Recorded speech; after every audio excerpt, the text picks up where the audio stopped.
Mr. Dong Wang of Turnscape, the floor is yours. Zoti Dong Wang nga Turnscape, fjala është për ju. Faleminderit shumë. Mirë. Faleminderit për gjithë fjalët e ngrohta, zoti kryeministër, faleminderit që më ftuat. Është nder shumë i madh për mua që gjendem këtu. Siç u përmend më parë, unë jam një arkitekt peizazhi, jam nga Turnscape, emri im është Dong, dhe kjo është diçka që kam sjell nga Turnscape. Është ajo që quhet planeti smungjer, është mënyra se si jetojmë me ujin, në kuptimin e peizazhit, si e trajtojmë natyrën dhe si merremi përballojmë ndryshimin e klimës. Profesori ynë në artikullin e fundit shkruante: planeti është në krizë dhe vetëm një mënyrë e re të menduarit mund ta shpëtojë, sepse ne përballemi me sfida shumë të forta: përmbytje, thatësirë, zjarret masive, temperatura urbane dhe rritja e nivelit të detit, që në fakt kërcënojnë rajonet me densime të madhe të popullsisë. Ne investojmë kaq shumë para për ndryshimin e klimës çdo vit, për të zbutur dhe përshtatur. Megjithatë, shikoni, janë mbi 7 triliard dollar të investuar, ndërkohë që këtu kemi 1.7 triliard dollar që përfshin dhe zgjidhje dekarbonizuese, po kështu edhe infrastrukturë që përdoret pra për këtë. Megjithatë, zgjidhjet që ofron natyra janë më me pak kosto. Pra, në nivel global nuk do të ketë ndryshim nëse ndjekim të njëjtin shteg. Zbutja do të vi natyrisht, apo më kërkohet të ketë turbina ere apo panel diellor, që nuk janë dhe kaq të qëndrueshme.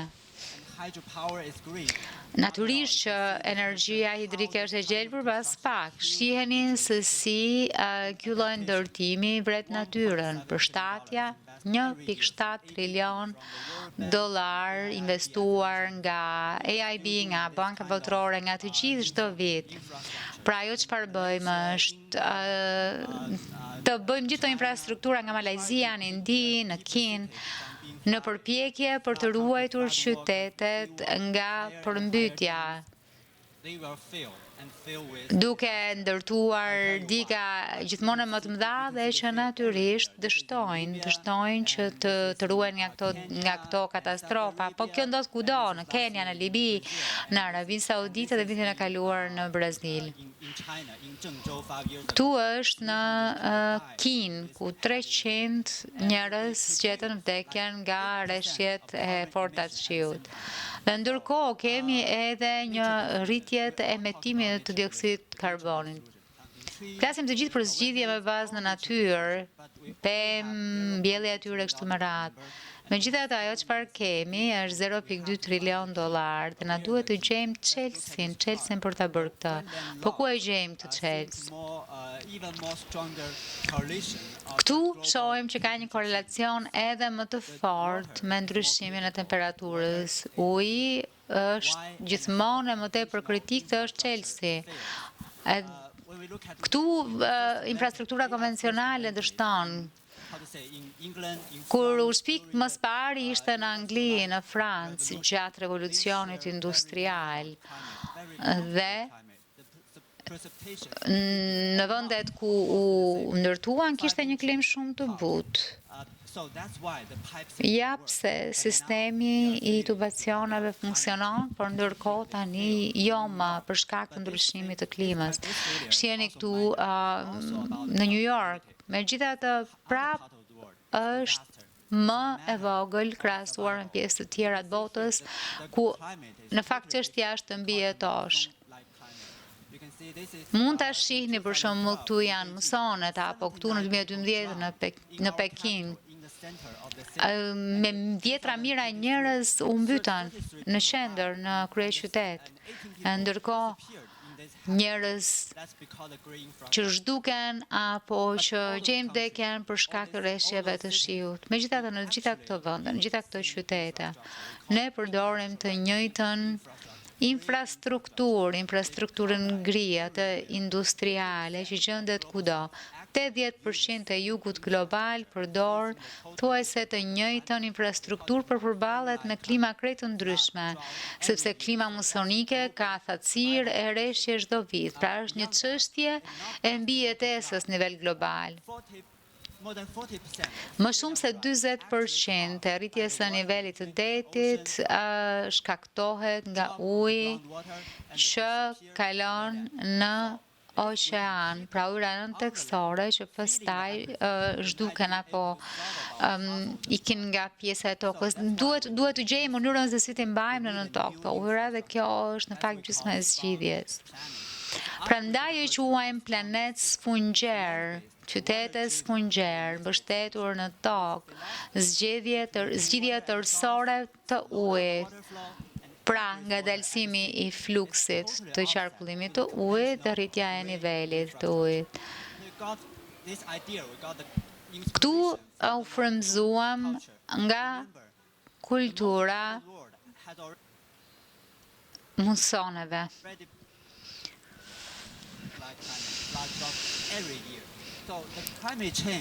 Ndryshimi i klimës nuk është diçka e re për ata që jetojnë një klimë musonike për fermerët. Gjithashtu edhe për mënyrën se si ata e përballojnë duke u përqendruar tek pjesa e gërmimit të hapësirave në shpatet e maleve, por duke përdorur mjete shumë të thjeshta në mënyrë të qëndrueshme natyrore. Sigurisht, kur sheh qytetet, patjetër që mund të jetojmë me ujin ka basene lumore të cilat janë me qindra vjet. Megjithatë, këtu jemi në Kinë, nuk është Venecia. Është një pjesë në qendër të Kinës, që mbështetet në natyrë, por kemi shkencë të re, kemi teknologji të re, pra gjitha të urti të mëparshme e kemi quar më tej, duke gjetur zgjidhje në natyrë të provuara në pikpamjen shkencore, duke bërë modele të cilat mund të replikohen në mënyrë inxhinierike në një shkallë të gjerë, si për shembull pjesa e vendosit të taracave, pjesa e krijimit të ishujve, apo gjithashtu edhe pjesa e copëzimeve të terrenit. Pra, e gjitha kjo është diçka që ndihmon. Në projektet tona kemi ruajtje në burim, për shembull një nga projektet. Çfarë bëjmë?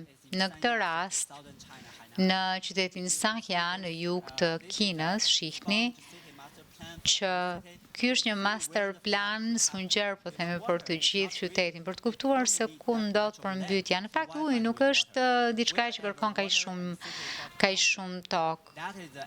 Por ajo pikë ku ka përplasje të ujit me qytetin është ajo zonë, ajo pikë e akupunkturës ku duhet ndërhyrë. Për shembull, vendosja e taracave, gjithashtu edhe përpunimi i terrenit, e kështu me radhë. Brenda një viti kemi ekzekutuar të gjithë projektin.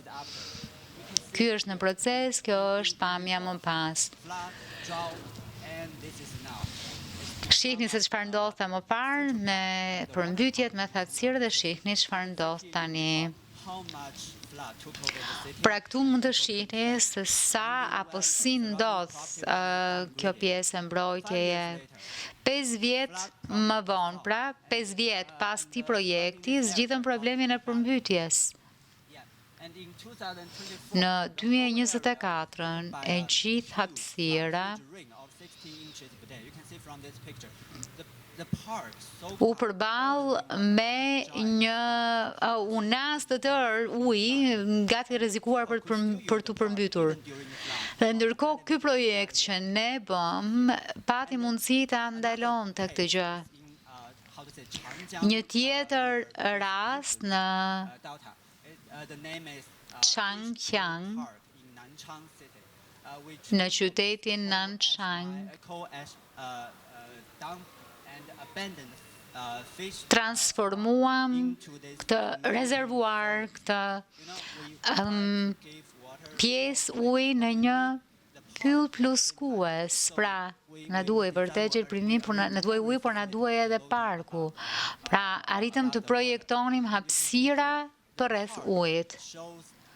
Këtu mund ta shihni që parku tregon pamje të ndryshme. Kjo është në fakt rezistenca që ka natyra dhe kapaciteti që ne mund të nxjerrim. Shiheni se si është në verë, lulet lotus, në liçen, pemët.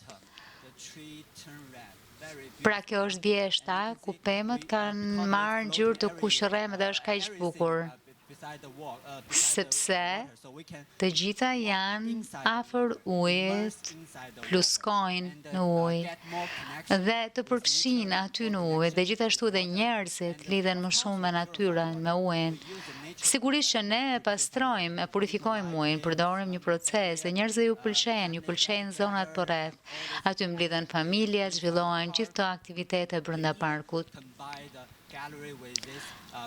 Dhe po kështu edhe kombinimi i galerive të ndryshme me këto ura që ndihmojnë lëvizjen. Ndërkohë në pjesën tjetër është mënyra se si përdoret pjesa e bregut të lumit. Inxhinierët e kanë projektuar atë për ta tharë ujin sa më shumë të jetë mundur momentin që rrjedh për poshtë. Pra, ideja është që e transformon rrjedhën e tij. Dhe kështu ne transformuam këtë breg të lumit në një breg i cili ishte i tejshkueshëm, duke futur këtë idenë e sfungjerit. Ideja tjetër nga gri në të gjelbër. Këtu jemi në jug të Kinës. Në të shkuarën mund të shinim që kishte probleme, pra u përpoqëm që apo më mirë, më përpara situata përpiqej të zgjidhej me zgjidhje konvencionale, orientimi i lumit e kështu me radhë. Megjithatë ne gjetëm një alternativë, hoqëm betonin që ishte aty përsipër. Pastruam të gjitha të shtegun urban, ripërtërim habitatin e kështu me radhë. Është një infrastrukturë ekologjike 20 kilometra. Dekanalizimi, pra naturalizimi i saj, dhe kjo është në fakt një sistem i përpunimit të ujrave që përdoret edhe për bimët. Është një ujë që derdhet në lumë, i pa trajtuar, por jo çdo qytet mund të ketë një sistem të trajtimit të ujrave. Kështu që është natyra që është e fuqishme dhe e bën këtë. Pra duhet ta përdorim këtë gjë. 20%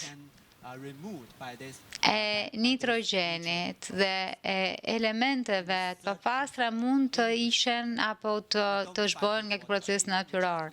Përqafojeni ujin, nuk ka nevojë të luftosh me ujin, duhet përqafuar. Niveli i detit po rritet. Për këtë arsye ne ndërtojmë kulla gjithmonë më të larta betoni në përpjekje për ta mbrojtur qytetin, por kjo është e tmerrshme. Është e tmerrshme për njerëzit dhe për biodiversitetin. Kështu për shembull, në këtë rast bindëm kryetarin e bashkisë që ta shëm tek të digën e madhe, ta lejonim ujin që të binte, qoftë ujin e kripur ashtu dhe të ëmbël,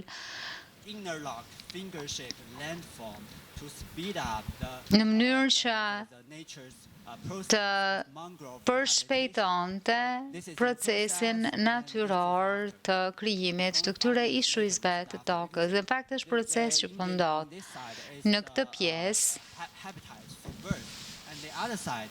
Është një habitat për zogjë, ndërkohë që ana tjetër mund përdoret nga njerëzit. Njerëzit mund t'i vëzhgojnë zogjë, të mund të qëndrojnë aty, por si të transformohet. Si mund të transformohet një hapësirë e tillë? Mund ta shihni që këtu pas ndërtimit të murit të betonit, bimësia u shkatrua plotësisht, sepse vetëm fakti që kjo val nuk kalon dot për mbi muri, bie që nuk ushqen dot bimësin.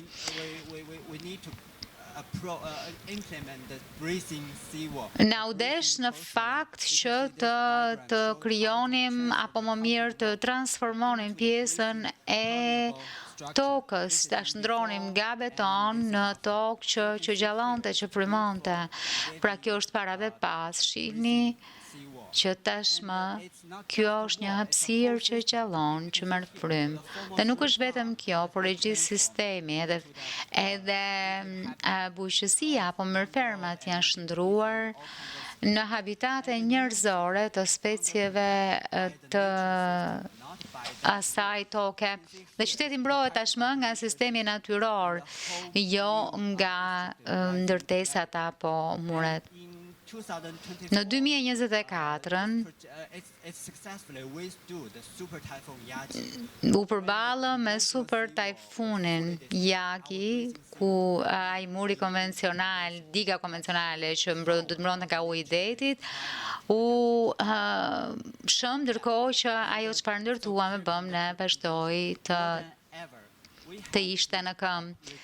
Si konkluzion, gjithmonë më tepër, na duhet të rikuperojmë natyrën, planetin tonë, duke zbatuar idetë e një planeti sfungjer që është tërësor, mbështetur në peizazh, zgjidhje mbështetur në ujë, për të gjitha këto probleme. Si arkitekt peizazhi, mendoj që profesioni ynë është arti i mbijetesës që ndryshon shoqëritë, që ndryshon klimën dhe ne mendoj që mund të luajmë një rol kyç.